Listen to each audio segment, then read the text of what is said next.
What is a flight review?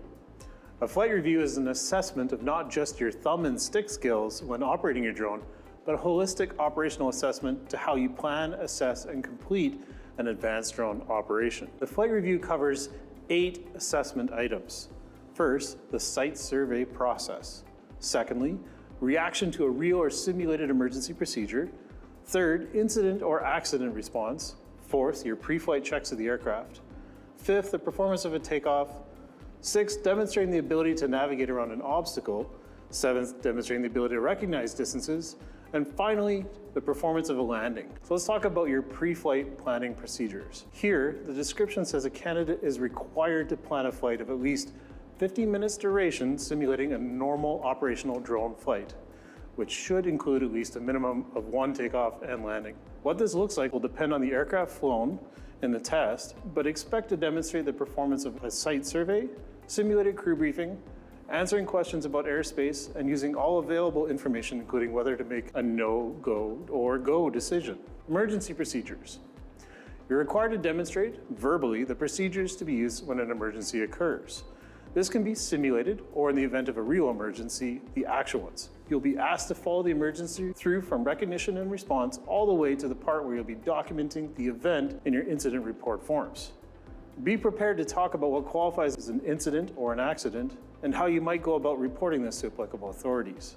Lost link procedures and flyaway. These are 2 emergencies that you'll be very likely to be assessed on. You need to know how your aircraft will respond to a lost link and ensure the app is programmed appropriately for that scenario. Also, you should know how to regain control of your link reconnects during your flyaway scenario. Be ready to note your current position, identify the direction and altitude of flight, and estimate the remaining flight time available. If necessary, discuss who you would be in contact with. Takeoff. You'll be assessed on your ability to safely depart on a planned flight.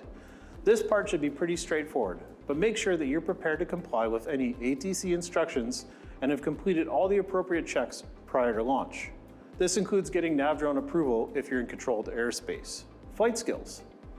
Next step is a flight skill assessment. The candidate, you, will demonstrate the ability to manually control the drone through various stages of flight as requested by your flight reviewer. These can include, but are not limited to, heading and speed and altitude changes and movement around obstacles. This absolutely can, but doesn't necessarily mean manually manipulating the flight control sticks themselves. Landing. Safely come back from your flight. Land the aircraft. Complete any appropriate checklists and secure the drone or the RPAS. Of the 8 pass or fail items on your flight review, 4 of them are to do with your flight skills, where the other half are based on knowledge and the application of procedures. There are a few things you can do before you even get on site to get your flight review ready to set yourself up for success. Number 1, prepare your standard operating procedures or your SOPs according to CARS Part 9. You require a site survey checklist, normal procedures, and emergency procedures. You also want to have your aircraft manual on site. You can use a binder for everything, or you can have an electronic or a mixture of both. Regardless, be familiar with the format and layout, as your reviewer may ask you where certain information is located and you want to be able to find it quickly. Be familiar with your gear. What's the lowest permissible operating temperature of your aircraft? What's its gross weight? What's its maximum takeoff weight? Can your drone fly in precipitation? Are there any required maintenance items? Where are you at in your maintenance cycle? It's a good idea to know these answers, or at very least know where to find them in either your manual or your app. Get out and practice flying. The reviewer should be able to conduct the flight review for all types of aircraft, including those that fly in pre-programmed modes. You need to have the ability to manually control them though. Be prepared to adjust your flight path for real or simulated obstacles, or whatever that might mean for the aircraft of your choice. Be prepared to operate your drone in full manual mode without any electronic assistance tools enabled. If you need to fly your drone in a controlled airspace situation for the purposes of your flight review, you're going to have to modify how your pilot certificate is uploaded onto the portal. To do that, log into portal.navdrone.ca and then go into your document settings and change your pilot certificate from being uploaded as basic to advanced. Once you've done that, create your operation and the planning side, and under the flight type, select flight review and make sure that you put in your flight reviewer's name in the notes. Once that's done, you'll be able to apply for advanced operations in controlled airspace under the supervision of your flight reviewer. So a big part of the flight review is focusing on your flight planning, your site survey, and your standard operating procedures.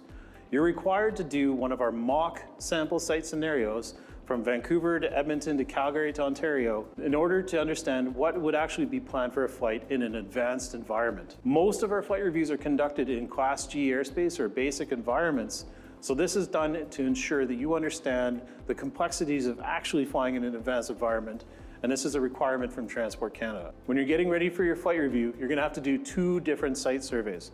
One of them is gonna be for the location that your flight reviewer gives you, most likely a basic environment, and the second one is gonna be for a mock advanced scenario.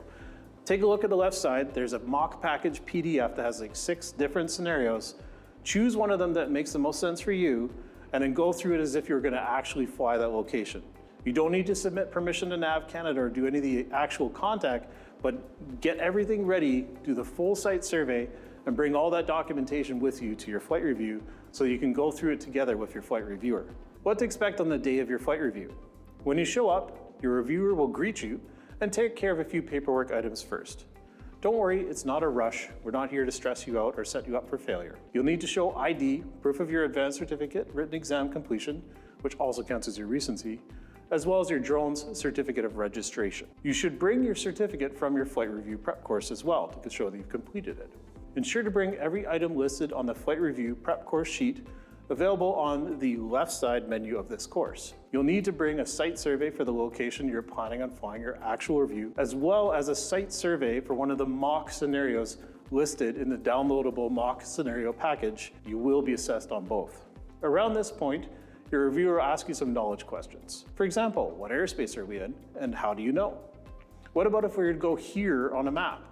You may also want some procedural aircraft specification and regulatory questions ready as well. Now it's time to fly. The reviewer will ask you to prepare for flight as if it were any other normal flight. They will observe you as you get your aircraft ready, perform your site survey, and work with NAV Canada as required. You may be asked to give the reviewer a briefing as if they were a visual observer or another crew member. If you, the pilot in command, are happy with the conditions and you haven't already failed on an item, the reviewer will ask you to get the aircraft ready for takeoff. Once airborne, you'll be asked to do a couple of exercises, such as navigating around an obstacle, estimating an altitude and a distance without reference to any telemetry on your device. Throughout the whole thing, but particularly during this part, be sure to ask questions if you need clarity on an item.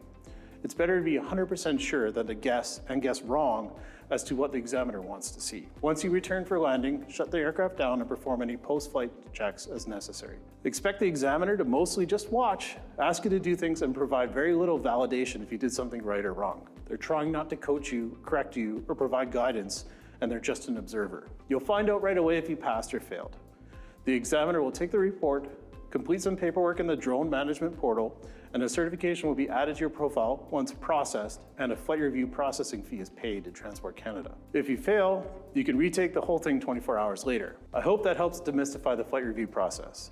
If you're ready to book with one of our Canada-wide flight reviewers, check out our city list below to make sure we've got someone near you. If you don't see your city listed, let us know where you're from, and if we can get a group together, we're happy to make a trip anytime we can justify it. If we didn't answer your question about the flight review process in this video, let us know what we missed. We loved hearing from you. You can drop me a message at ian@coastaldrone.co. Good luck on the review and have fun.